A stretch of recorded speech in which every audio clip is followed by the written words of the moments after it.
शादी ये सिर्फ 7 फेरे नहीं बल्कि प्यार और भरोसे का नाम होती है। लेकिन प्रयागराज की एक शादी ने इस परिभाषा को पूरी तरह बदल डाला है।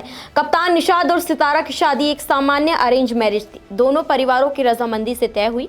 गीत संगीत रस्में और विदाई सब कुछ वैसा ही जैसा किसी आम शादी में होता है।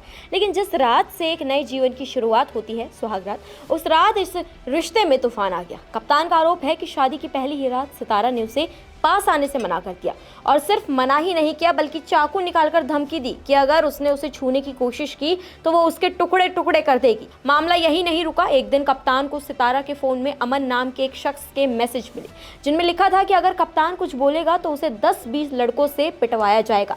यहीं से कप्तान को इस शादी के पीछे की साजिश की बू आने लगी। बात बिगड़ने लगी तो दोनों परिवारों की बैठक हुई, समझौता भी हुआ और सितारा कुछ समय के लिए मायके गई। वापस लौटने के बाद कुछ दिन तक सब शांत रहा, लेकिन फिर एक दिन घर में मौजूद सीसीटीवी फुटेज ने सबको चौंका दिया। उस फुटेज में दिखा कि सितारा छत से पाइप पकड़कर नीचे उतर रही है और घर से भाग जाती है। इसके बाद से वो कभी लौटकर नहीं आई। कप्तान के परिवार का कहना है कि ये कोई घरेलू झगड़ा नहीं बल्कि प्लान्ड धोखा है। माँ रो रो कर कहती है कि अगर बेटे को कुछ हो जाता है तो सब कुछ खत्म हो जाता। वहीं कप्तान खुद कहता है कि अब उसे शादी से ही डर लगने लगा है। लेकिन कहानी का दूसरा पक्ष भी है। सितारा का दावा है कि कप्तान ने उसे धोखा दिया है। शादी के कुछ घंटों बाद ही उसे पता चला कि कप्तान पहले से शादीशुदा है और उसकी एक बच्ची भी है। उसके अनुसार कप्तान ने जबरदस्ती एक महिला से उसकी बात करवाई जो खुद को उसकी पहली पत्नी बता रही थी। सितारा ने यह भी कहा कि उसे गालियां दी गई, धमकाया गया और मानसिक रूप से इतना तोड़ा गया कि भागना ही उसके लिए एकमात्र रास्ता था।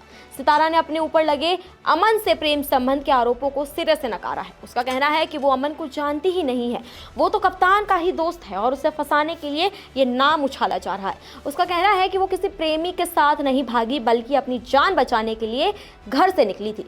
अब ये मामला पुलिस और अदालत के पास है, लेकिन सवाल ये है, क्या एक लड़की की जान बचाने की कोशिश है या फिर एक शातिराना साजिश? प्रयागराज की शादी में सुहागरात पर चाकू, घर से भागने का सीसीटीवी, प्रेमी के आरोप और घरेलू हिंसा के दावे, हर एंगल में सनसनी है। अब सच क्या है और झूठ क्या है ये तो जांच बताएगी, लेकिन जनता पूछ रही है, क्या प्यार के नाम पर फरेब हुआ या फरेब के नाम पर प्यार का खो? इस पूरे मामले को लेकर आपकी क्या राय है? कमेंट सेक्शन में हमें जरूर बताएं। नमस्कार, मैं हूं मानक गुप्ता। अगर आपको हमारा ये वीडियो पसंद आया हो तो इसे लाइक और शेयर जरूर करें, और हाँ, हमें सब्सक्राइब और फॉलो करना ना भूलें ताकि आप देश और दुनिया की कोई खबर मिस ना करें। तो जुड़े रहिए हमारे साथ और देखते रहिए News 24।